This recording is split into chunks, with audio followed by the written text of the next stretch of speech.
welcome to today's series where we're going to be looking at relieving tension of the head, neck and shoulder area. So this is a very common area that a lot of people experience discomfort in. So here are just a few simple exercises that you can do to limit that sort of discomfort. So we're going to be making use of the small ball today. And what we're going to do is just have it so that it's just got a little bit of air in it, so it's not fully formed. And we're going to start by lying down and placing that ball behind the back of your head. So just making sure that you don't have anything in the way, like a clip, to prevent you from doing any of the movements. So what we're looking for is to place the ball right on the back of the skull, which is really important. So you don't want to feel like you've put it into your neck fold. And just starting with the first movement of just lying here, just letting your head become accustomed to the surface underneath it. Because the ball is filled with air, it has that sort of wobbly feeling, kind of like a waterbed. So just taking a moment, your nervous system is just recalibrating and making sure everything is safe before it finally lets go. And while you're waiting for that to happen, pay attention to your breathing. So often when we get things of neck tension, there's a lot of accessory breathing, which means the muscles here at the top of the neck and shoulders are working too hard in order for just your everyday breath. These muscles are important when we do very specific exercises like cardiovascular work, or if we're in danger, that's when those muscles need to kick in significantly.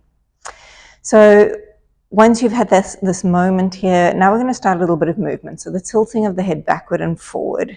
So this motion, I know you want to go so much further than you have to, and trying to find the balance of a really small movement. So the first joint of the spine, where the skull meets the first vertebra, has got little shallow grooves for those balls, or the condyles as we call them, of the occiput to roll forward and back in. And they're not huge, so you want to feel like there's a bit of movement. I like to imagine a kind of like a skateboard ramp going up one side, going up the other side. And then just finding a balance between your two positions where, again, you feel very settled on the ball. You may even notice your eyes want to close. Maybe you feel like your shoulders have dropped and widened.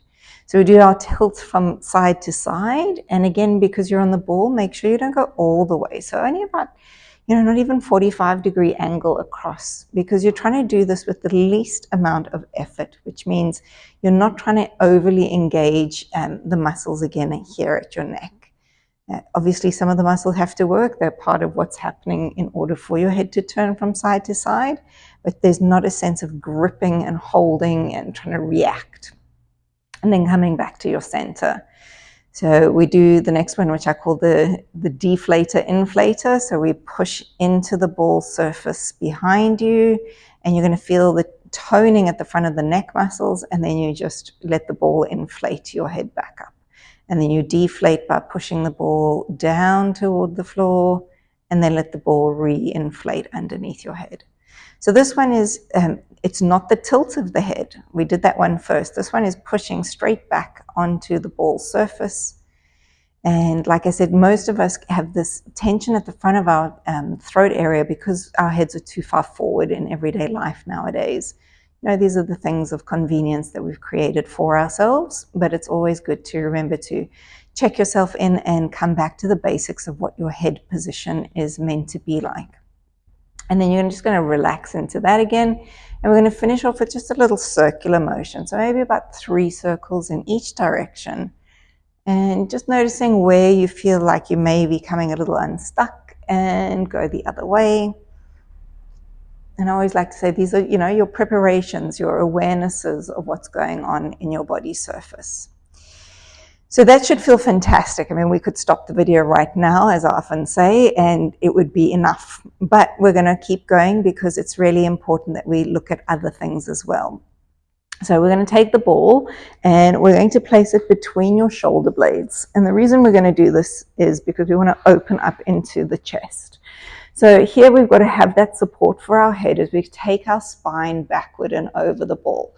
And you're going to find your baseline of comfort, which means nothing is too stressed. You can rest the elbows on the ground if you've got that ability to open up. You want to feel like your head is supported and you've got this big, broad chest where you're taking nice deep inhalations. So remember, your rib cage is 3-dimensional and the lungs and the heart live underneath there. And you want to feel like your breath is 3-dimensional. So we're breathing both into the front, the back, and the sides of your rib cage. And then you're just going to lift your your elbows just away from the ground surface. Make sure your head feels supported as you nod your chin down, letting your eye gaze travel forward between your legs, and then lowering yourself back and over. So this is quite an important move. As we bring our head and shoulders up, you're going to glance down towards your pelvis and make sure that you didn't tuck your tail and roll your pelvis backward. You want to feel like your pelvis is staying exactly where it is, whether your head is down, whether your head is up. This movement is for your upper body, not for your lower body. Even the pressure underneath your feet should be very constant, and there's no sense of gripping through the fronts of the thighs. You can put your hands in the front of your hip fold and just test that there's no sort of grabbing at the front of that pelvic line. We'll go for 2 more times as we just nod easily up and lower the body down. And then 1 more time, bringing it up. We're going to stay in that upward position and we're going to make a circle like we do with our head. So circling your body around the ball just 3 times again in each direction. And remember, with this, we're freeing up the space around your upper back area. As I said, these are major contributors to neck tension, headaches, dizziness. Let's go the other way. And again, as you're doing this movement, everything in the body is integrated. So as you're spinning yourself around, can you feel the weight shift between your feet? Last one as we spin out, around, and up, and then we'll finish over the ball again. So from here, we're going to take that ball out and just have a moment to rest onto the mat surface and just have a feeling of how your body is right now. How close in contact are your arms and your shoulders to the floor? What is the feeling in your nervous system? Do you feel heightened or do you feel very calm and grounded? Everyone can feel slightly different, so I don't want to tell you what to feel, but you've got to check in and see how it's going for you.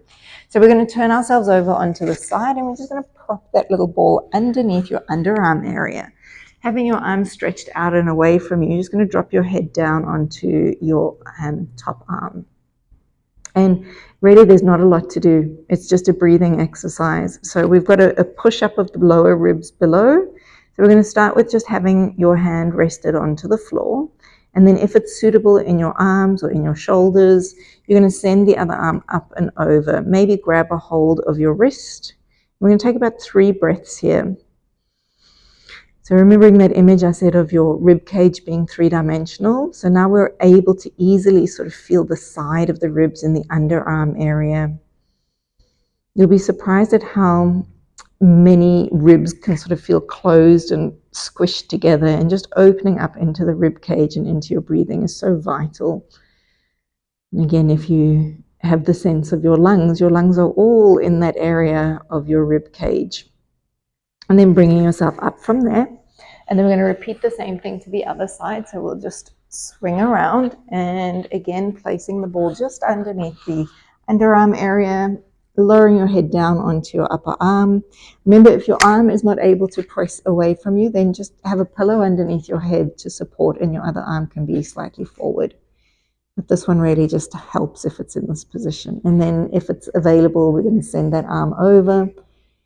And again, holding the space. And it's very likely that as soon as the arm goes overhead, you're naturally going to want to breathe in, because it's just part of the system. It's what it desires. So as you're breathing, can you feel that widening of the ribs? Maybe you feel lengthening in the waist. Again, everyone has a slightly different relationship. And then we're going to undo that, and we're going to end up lying onto our front body now. And you're going to take the ball and place it just onto your lower rib area, so at the base of the chest bone.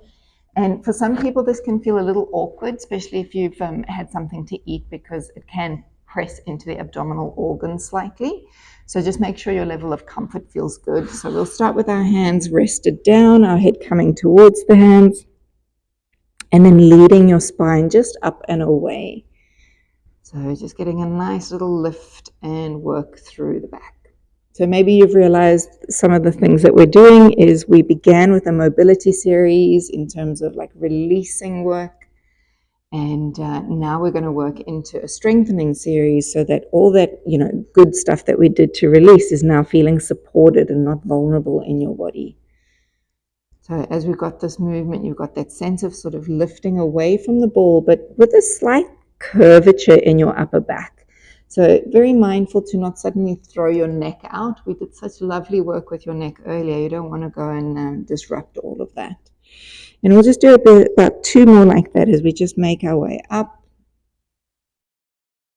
and then lowering down. And then one more time, bringing it up and lowering it down.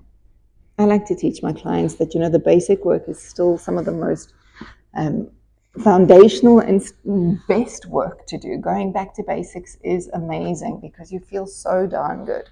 So we're going to come up into a sitting position, whatever that feels like for you. So, you can be on a chair, you can be cross-legged, you can be kneeling, however it fits. And we're going to finish just with a little bit of, self-massage with your hands because maybe you don't have a ball with you throughout your day. So here's a technique that we can use. So you're going to take your right hand and just place it across over to the left shoulder. So the thumb is going to be against the neck side and the fingers are going to be over the edge of your shoulder blade. And all we're going to do is a squeezing of the tissues, but at the same time, we're going to be lifting the shoulder up towards the ear and then feeling it drop down and releasing the tension. So we call this sponging, which means, if you were sort of squeezing a sponge to draw water into the sponge and then you just release that and the water sort of flows out. So that's the image that we're having, the shoulder coming up, squeezing into basically the fluid of our body, which is mostly water. So the sponging image really does work quite a treat here. And then from here, we're just going to make a shoulder roll. So as you do your roll, you can squeeze up the top of the movement and then release and really feel the tension unwinding away from your neck and down your body. So we're going to go and do the same thing to the other side. So as you do, flip your dog around. So we'll take the left hand now. So thumb gets to meet the shoulder and the neck, and then the fingers go over the edge. So we're going to bring that shoulder blade up and squeeze the muscle tissue and then let it go and drop away. So as you're doing this, remember to not overly squeeze where you feel like, ow, that's sore. What you want to feel is that it's effective. It feels like you're trying to get the layers away from each other. So there are multiple layers here. There's skin, there's superficial fascia, there's fat, there's deep fascia, there's muscle. As I said, there's fluid, there's lymph, there's blood supply, all the things. Let's take that into a circle now, remembering to squeeze up at the top of your circle motion and then releasing, and then one more time squeezing and releasing. So just having rested from there, you should feel this like flush of, I'm going to say toxins leaving your head and shoulders, but there's this sense of blood flow that's now happening that may not have happened before. I'm going to flip around just so you can see it from the back side again, and we're going to finish with just a nice neck squeeze. So similar to what we just did with our shoulders, you just take one hand to the back of the neck and you squeeze the tissues away.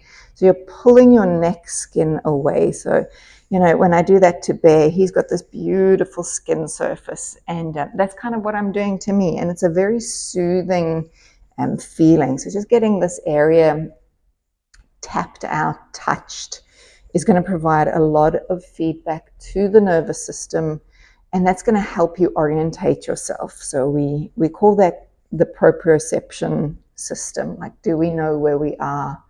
Do we know where our body parts are in space?